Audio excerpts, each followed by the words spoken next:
নমস্কার, কেমন আছেন সবাই? নিশ্চয়ই খুব ভালো আছেন। বাসন্তী রান্নাঘরে সবাইকে স্বাগত। এই প্রচণ্ড গরমে কোনো রকম তেল মশলাযুক্ত খাবার যদি আপনি না খেতে চান, তাহলে আজকের রেসিপিটা সম্পূর্ণ আপনার জন্য। হাতে যদি 10 থেকে 15 মিনিট সময় আপনার থাকে, তাহলে এইরকম হালকা-ফুলকা নরম স্পঞ্জি সেট দোসা আপনি বাড়িতেই বানিয়ে নিতে পারবেন, তাও আবার ভীষণ সহজে এবং তেল ছাড়া। তাহলে চলুন, রেসিপিটা আপনাদের ভীষণ ভীষণ ভালো লাগবে। আর ভালো লাগলে অবশ্যই আমার পাশে থাকবেন। তাহলে দেরি না করে দেখে নিই আজকে আমাদের রান্নায় কি কি লাগছে। প্রথমে একটা বড় সাইজের বোল নিলাম, আর এখানে 250 গ্রাম নিয়ে নিলাম সুজি। এই সুজিটা আমরা রেগুলার যে ব্যবহার করি সেই সুজিটা, আপনার ঘরে যে সুজিটা আছে সেই দিয়ে আপনি কাজ চালাতে পারবেন। আর এখানে আমি 250 গ্রাম নিয়েছি, কোয়ান্টিটি বেশি কিংবা কম আপনারা করতে পারেন।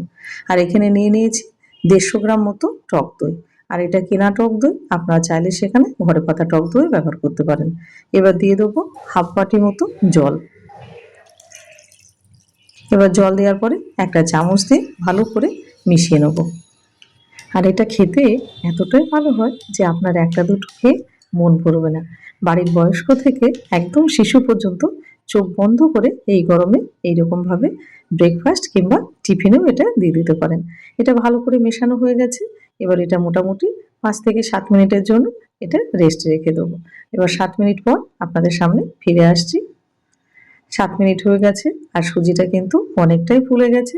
একটা চামচ দিয়ে এবার এটাকে আরেকটু মিশিয়ে নেব। এবার এটা মেশানো হয়ে গেলে এবার সুজিটাকে আমি ব্লেন্ড করে নেব। তার জন্য নিয়ে নিলাম বড় সাইজের মিক্সিং জারটা। আর আমি একবারেই করব বলে বড় জারটা নিয়েছি।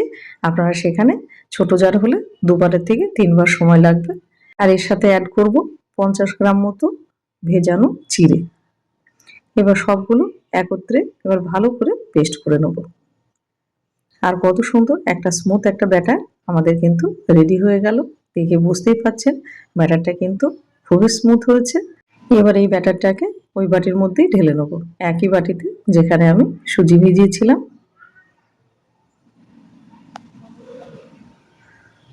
এবার ব্যাটারটা ঢালা হয়ে গেলে এবার বাকি উপকরণগুলো এক এক করে দিতে থাকবো। দিয়ে দিলাম 1 চামচ লবণ, দিয়ে দিলাম 1/4 চামচ বেকিং সোডা। আর এটা কিন্তু বেকিং পাউডার নয়। আর বেকিং সোডাটাকে অ্যাক্টিভেট করার জন্য দিয়ে দিলাম 1 চামচ মতো লেবুর রস। এবার একটা হাতা দিয়ে এবার ভালো করে এটাকে মিশিয়ে নেব। ভালোভাবে মিশিয়ে নিতে হবে যাতে লবণটা খুব ভালোভাবে মিশে যায়। এবার এটা মেশানো হয়ে গেছে। এবার চলে যাব মূল পর্বে। গ্যাসটা জ্বালিয়ে বসিয়ে দিলাম একটা ননস্টিকের প্যান। আর তাতে খানিকটা তেল আমি ব্রাশ করে নিলাম। এই একবারই তেল ব্রাশ করে নেব, আর তেলের ব্যবহার হবে না। এবার 1 হাতা ব্যাটার আমি দিয়ে দিলাম। আর গ্যাসের ফ্লেম রাখলাম লো টু মিডিয়াম। এবার ব্যাটারটা দেওয়ার পরে এবার এটাকে ঢাকনা দিয়ে ঢেকে দিতে হবে 2 থেকে 3 মিনিটের জন্য। 3 মিনিট পর ফিরে আসলাম। 3 মিনিট হয়ে গেছে। Wow, just wow! আর কত সহজে এটা উঠে আসে। আমি আরেকটা করে আপনাদের দেখাচ্ছি। আবার 1 হাতা ব্যাটার দিয়ে দিলাম, হালকাভাবে একটুখানি চাড়িয়ে দিলাম। এবার উপর থেকে ঢাকনা দিয়ে 2 মিনিটের অপেক্ষা। আর এটা বানানোটা এতটাই সহজ যে আপনার বাড়ির বাচ্চাও এটা বানিয়ে নিতে পারবে। দেখুন, দেওয়ার সাথে সাথেই যেন উঠে যাচ্ছে। এবার প্রত্যেকটা ঠিক একইভাবে রেডি করে নেব। আর আজকে আমার ভিডিওটা আপনি কোথায় থেকে দেখছেন সেটা অবশ্যই কমেন্ট সেকশানে জানাবেন। আর এই গরমে এই তেল ছাড়া এরকম হেলদি রেসিপি আপনারা কারা কারা পছন্দ করেন সেটা অবশ্যই কমেন্ট সেকশানে জানাবেন। আর এটা এতটাই ভালো হয় যে আপনার বাড়ির সোনামণি এটা একদম চেটে পুটে খাবে। আর এটা স্কুল টিফিন বা অফিস টিফিনে আপনি লাঞ্চ বক্সে এটা একদম চোখ বন্ধ করে দিতে পারেন। কারণ এই প্রচণ্ড গরমে শরীর সুস্থ রাখতে গেলে আপনাকে এই ধরনের খাবার খেতেই হবে। আর এর সাথে পরিবেশন করুন দুর্দান্ত স্বাদের একটা চাটনি। আর চাটনি রেসিপি দেখতে চাইলে আমার চ্যানেলে কিন্তু অনেক টিফিন রেসিপি আছে, সেখানে চাটনি রেসিপি দেওয়া আছে, সেখান থেকে আপনি দেখে নিতে পারেন। তাহলে তৈরি হয়ে গেল super duper healthy breakfast recipe এবং তেল ছাড়া। আর কতখানি এটা সফট হয়েছে, জালিদার হয়েছে, একদম কাছে থেকে দেখাচ্ছি। প্রত্যেকটা কিন্তু একই রকম হয়েছে। আর ঘুম থেকে উঠতে দেরি হলে, হাতে যদি সময় কম থাকে, তাহলে আমি বলবো এইভাবে একবার চটজলদি এরকম হেলদি টিফিন রেসিপি বানিয়ে নিতে।